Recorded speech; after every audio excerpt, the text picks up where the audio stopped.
नमस्कार दोस्तों, कहानियों की श्रृंखला में आज सुनेंगे मालती जोशी जी की कहानी बुझे हुए दीप और टूटती आस्थाएं।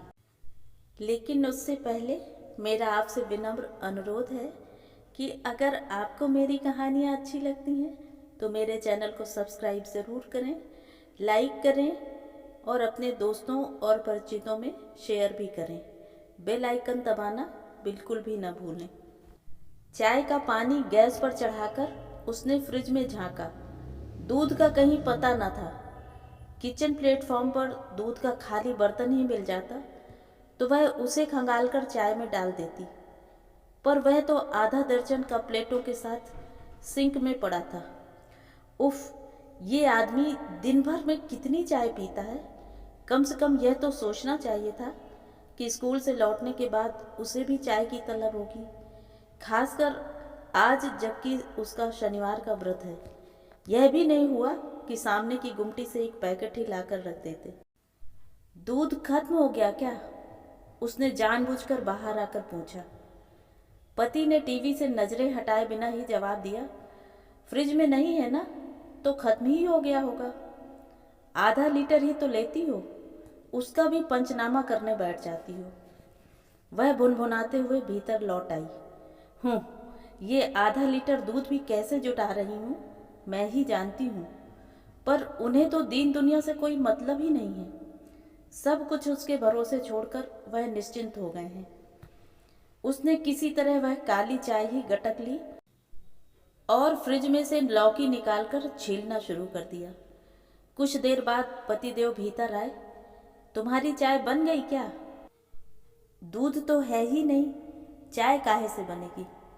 शिट, मैं सोच रहा था अपने लिए बनाओगी तो 2 घूंट मैं भी ले लूँगा। दूध ला दीजिए, अभी बना देती हूँ। सुबह थोड़ा ज़्यादा ले लिया करो ना। घी और मक्खन तो तुम्हारे राज में सपना ही हो गए हैं, पर कम से कम चाय तो मन भर के पीने दो। सब्जी काहे की बना रही हो?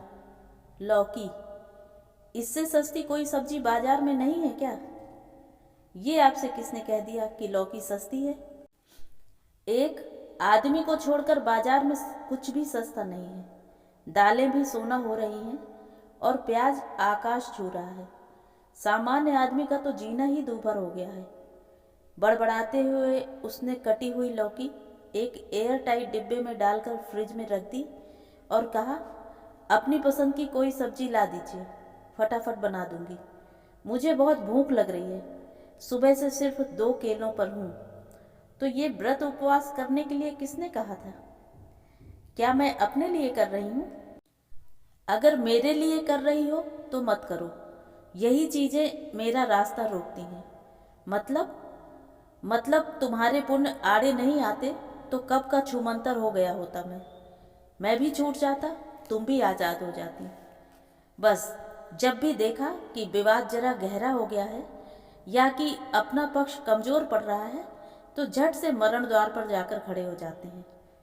शुरू शुरू में तो वह डर जाती थी, पर अब इस इमोशनल ब्लैकमेल का उस पर कोई असर नहीं होता, बल्कि गुस्सा ही आता है। इच्छा होती है कि कह दे, मरना है तो जाकर मरो ना, बार बार धमकी क्यों देते हो? ऐसे जीते जी भी तो मुझे कौन सा सुख दे रहे हो? पर कह नहीं पाती, संस्कार आड़े आ जाते हैं। फिर डर भी लगता है, वैसे ही दिमाग खराब चल रहा है।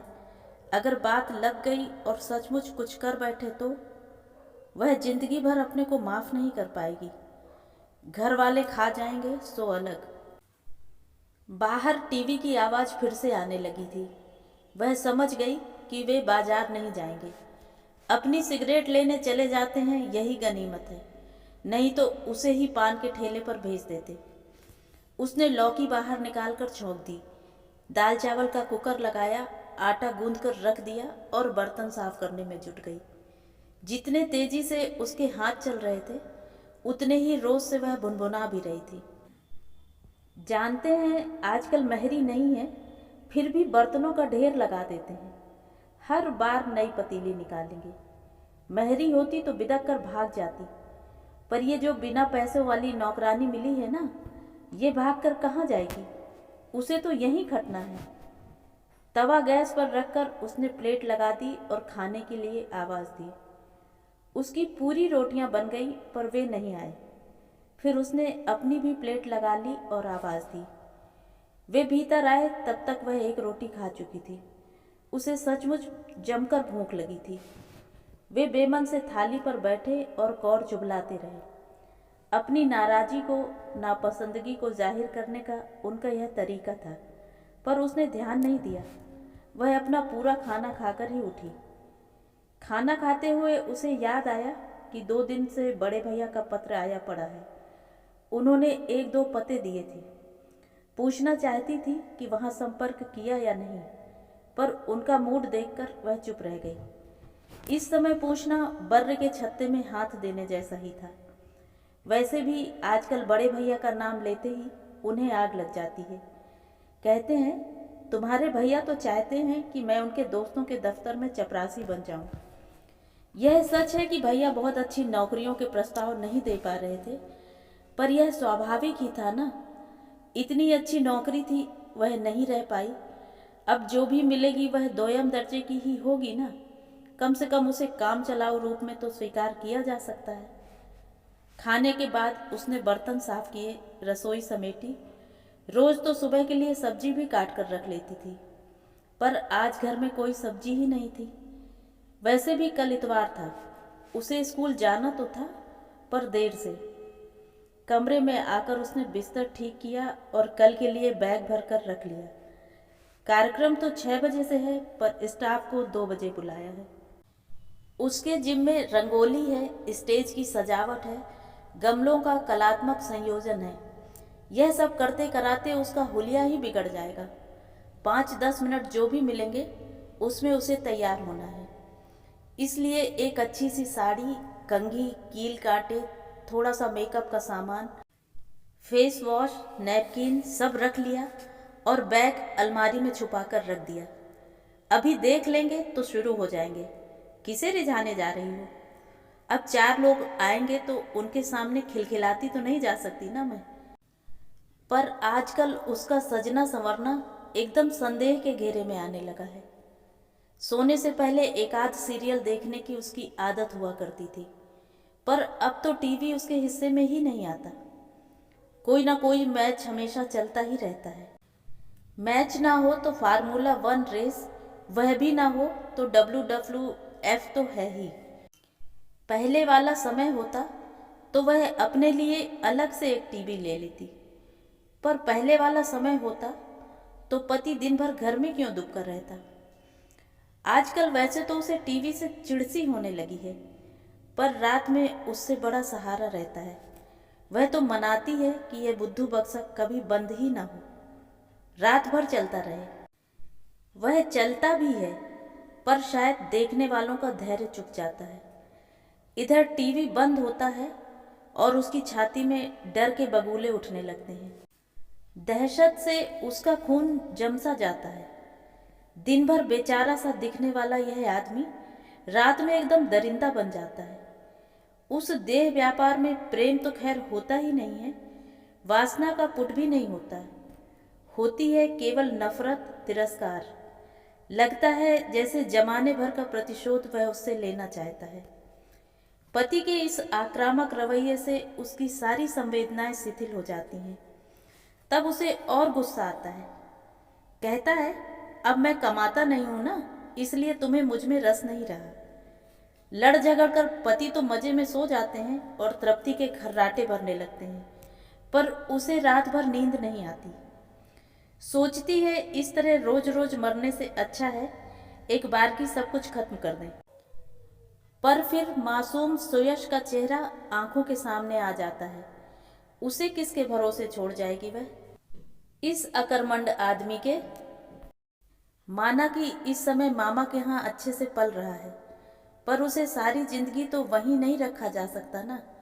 उसे कभी तो अपने घर, अपने लोगों के बीच लाना होगा। उन दिनों पति एकाएक घर बैठ गए थे। दफ्तर जाना उन्होंने एकदम बंद कर दिया था।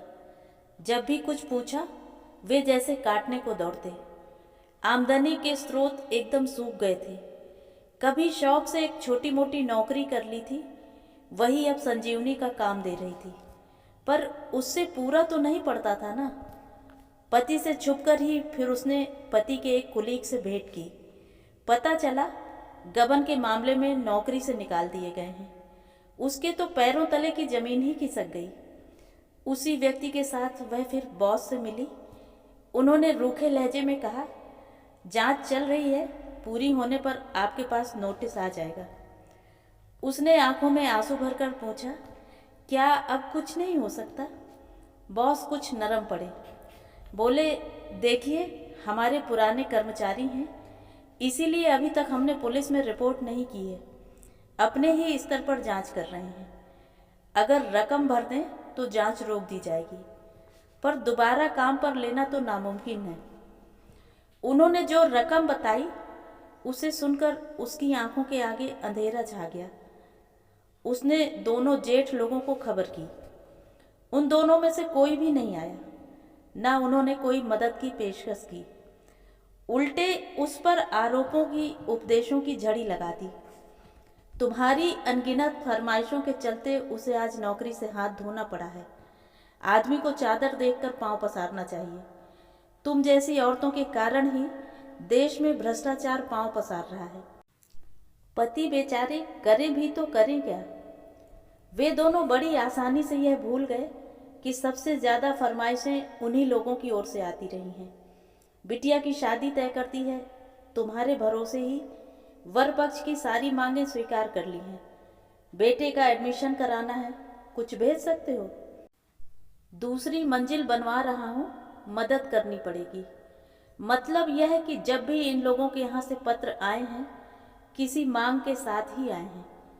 कई बार उसने ऐतराज भी किया तो पति ने डपट दिया, जिससे आशा होती है जो देने लायक होता है उसी से मांगा जाता है। सबकी आंखें मुझ पर लगी होती हैं, उन्हें कैसे निराश कर दूं? आज जब अपने पर समय आया है तो उन लोगों ने बड़ी निर्ममता से हाथ ऊंचे कर दिए हैं। हार कर फिर उसने सारी लाज शर्म ताक पर रखकर बड़े भैया को पीसीओ से फोन किया था। वे कृष्ण की तरह एक ही पुकार पर दौड़े चले आए थे। आते ही उन्होंने सारी कमान संभाल ली थी और पता नहीं कैसे सारा मामला सुलटा लिया था। जाने से पहले भैया ने घर में 6-8 महीने का राशन पानी, तेल साबुन सब भर दिया था। फिर बोले, देखो तुम्हारी यह लड़ाई अभी शुरू हुई है, वह लंबी चलेगी, वह तुम्हें ही लड़नी है। पर इस आपाधापी के बीच तुम क्या इस बच्चे पर ध्यान दे पाओगी? उसका सहमा हुआ चेहरा देखकर मेरा तो कलेजा मुंह को आ रहा है।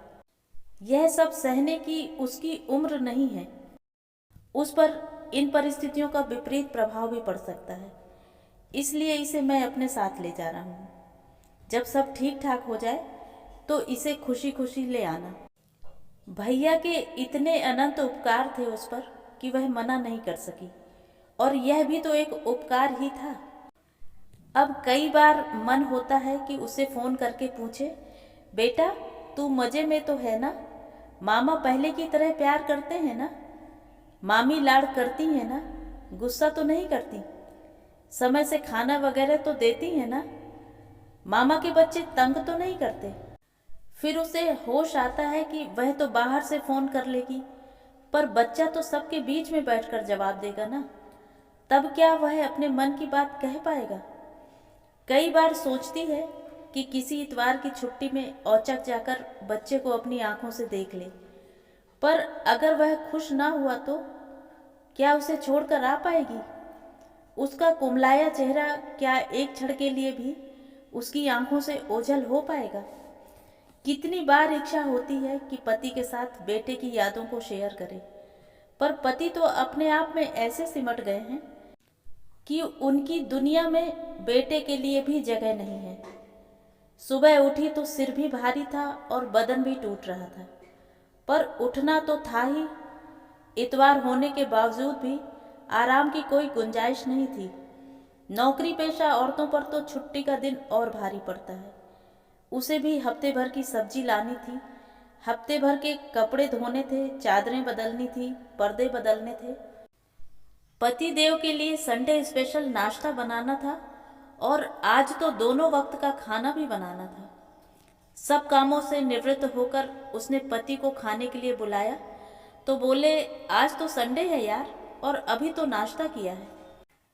मैंने बताया था ना मुझे आज जाना है, तो तुम जाओ, मैं खा लूँगा। उसने फिर खाना खाया, कपड़े बदले, अपना बैग उठाया और बाहर वाले कमरे में आ गई। पतिदेव हस्बे मामूल आराम कुर्सी में लेटे सिगरेट फूंक रहे थे और टीवी देख रहे थे। उसने सेंट्रल टेबल पर पड़ा रिमोट उठाकर टीवी की आवाज़ बंद की और कहा, मेरी बात जरा ध्यान से सुनिए। बोलो, उसकी ओर बिना देखे पति ने कहा। खाना सब टेबल पर लगा दिया है, जब भूख लगे तो खा लेना। जो आज्ञा। रिमोट दो।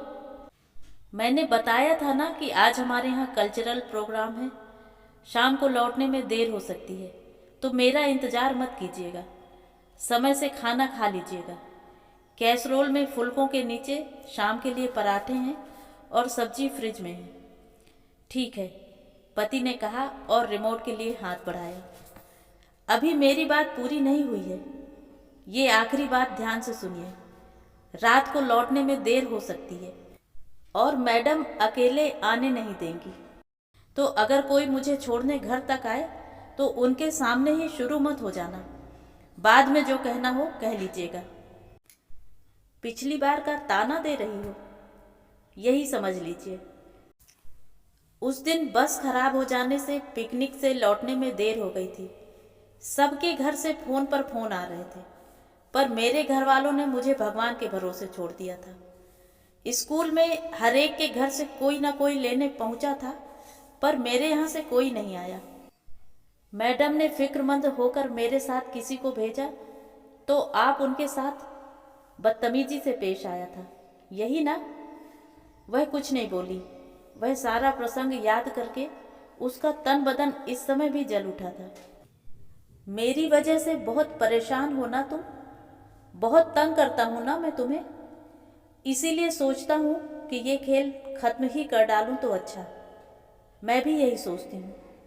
वे चौंके। इतनी ऊब गई हो मुझसे? हाँ, बहुत ऊब गई हूँ, आपसे भी और अपने आप से भी। आपसे ही नहीं, इस जिंदगी से तंग आ गई हूँ। सुबह से शाम तक खटती रहती हूँ, पर चैन का एक पल, प्यार का एक बोल नसीब नहीं होता। बस वही ताने उलाहने। आप तो सिर्फ मरने की कोरी धमकियाँ देते हैं, पर मैं इस मरणांतक पीड़ा से रोज गुजर रही हूँ, पर मर नहीं पाती, क्योंकि मरने के लिए भी हिम्मत चाहिए। यह ऐरे गैरों के बस की बात नहीं है। वह समझ नहीं पा रही थी कि ये सब वह किसके लिए कह रही है, अपने लिए या पति के लिए। पति को भी शायद यही असमंजस था। तभी उनका ध्यान उसके कंधे पर लटके बैग की ओर गया। रात को घर लौटने का इरादा नहीं है क्या? ना लौटूंगी तो कहाँ जाऊंगी? इच्छा हो या ना हो, आना तो यही है। फिर ये बैग किस लिए? बताया था ना, शाम को कार्यक्रम है, बदलने के लिए एक साड़ी रख ली है। तुम्हें स्टेज पर तो जाना नहीं है ना, तो क्या मेहमानों के सामने भूतनी सी घूमती रहूं? अभी जाते ही मुझे काम में जुट जाना होगा। शाम तक तो मेरा हुलिया देखने लायक हो जाएगा। साड़ी ले तो जा रही हूँ, बदलने के लिए समय मिले तब ना। मिलेगा जी, खूब समय मिलेगा, कपड़े बदलने का भी और मुरीदों को रिझाने का भी। पति ने कुत्सित कटाक्ष किया। अब कौन रिझेगा मुझ पर? उसने चप्पल पहनते हुए कहा। मेरी सारी रौनक तो इस घर ने सोख ली है। कहते हुए वह बाहर निकल आई और उसने अपने पीछे दरवाजा जोर से बंद कर दिया। उसे लग रहा था कि अब अगर एक भी शब्द उसने सुना तो वह पागल हो जाएगी। सड़क पर आकर उसने एक बार खुलकर सांस ली और सारे अप्रिय प्रसंग को दिल से झटक दिया। एक बार स्कूल पहुंचने के बाद तो कुछ सोचने विचारने का समय ही नहीं मिला। सारे काम मुँह बाए उसकी प्रतीक्षा कर रहे थे। उसने अपनी 4-5 प्रिय छात्राओं को साथ में लिया और रंगोली में जुट गई। इन छात्राओं को भी उसने इस कला में पारंगत कर दिया था। पूरा 1 घंटा लगा था स्टेज के सामने उस सुंदर कलाकृति को उकेरने में। उसके बीचों बीच दक्षिण भारतीय ढंग का पीतल का एक बड़ा सा दीपक रख दिया गया। फिर स्टेज को फूल मालाओं से, आम्र पत्रों के तोरण से, रेशम की लड़ियों से सजाया गया। गेट से लेकर स्टेज तक गमलों की सुंदर कतार लगाई गई। जगह जगह अगरबत्तियां खोजती ताकि वातावरण सुगंधित बना रहे। यह सब करते कराते 5:30 कब बज गए पता ही नहीं चला। वह भागकर स्टाफ रूम में पहुंची। अपने लंबे घने बालों का उसने प्यारा सा जूड़ा बनाया। अपने लिए एक गजरा बचा लिया था उसने, वह उस पर टांक दिया। प्यारी सी पोचमपल्ली पतनलोर, हल्का सा मेकअप किया। होठों पर लिपस्टिक फेरते हुए अनायास हाथ कांप गए। लगा कि पति परमेश्वर दरवाजे से झांक रहे हैं और उनकी आंखों में वही कुत्सित व्यंग झलक रहा है। तैयार होने के बाद उसने मोतियों की एक लड़ी गले में डाल ली। इसे वह बड़े यत्न से पर्स में छुपा कर लाई थी। उसके पास अब एकमात्र यही जेवर बचा था। बड़े भैया जब सारा काम सुलटा कर वापस जा रहे थे तो वह उनके पास जाकर खड़ी हुई। अपने गहनों का पर्स उसने भैया के सामने उलट दिया और कहा, भैया मैं नहीं जानती कि आपने कितना खर्च किया और कहाँ से किया। उनका अंशतः भुगतान भी यदि। भैया का चेहरा एकदम तमतमा गया, आंखें अंगार हो गईं। पगला गई हो तुम, मैं तुम्हारे गहने लूंगा। उसका चेहरा इतना सा निकल आया, आंखें डबडबा गईं। कुछ क्षण बाद भैया का आवेश भी थोड़ा ठंडा पड़ गया। बोले, ऑन द सेकेंड थॉट मैं सोचता हूँ ये गहने ले ही जाऊं। सुयश की अमानत के रूप में ये मेरे पास सुरक्षित रहेंगे। यहाँ रखना ठीक नहीं है। वे लोग किसी भी दिन तुम्हारे घर की या लॉकर की तलाशी ले सकते हैं। लेकिन अब तो सारा मामला सुलट गया है ना।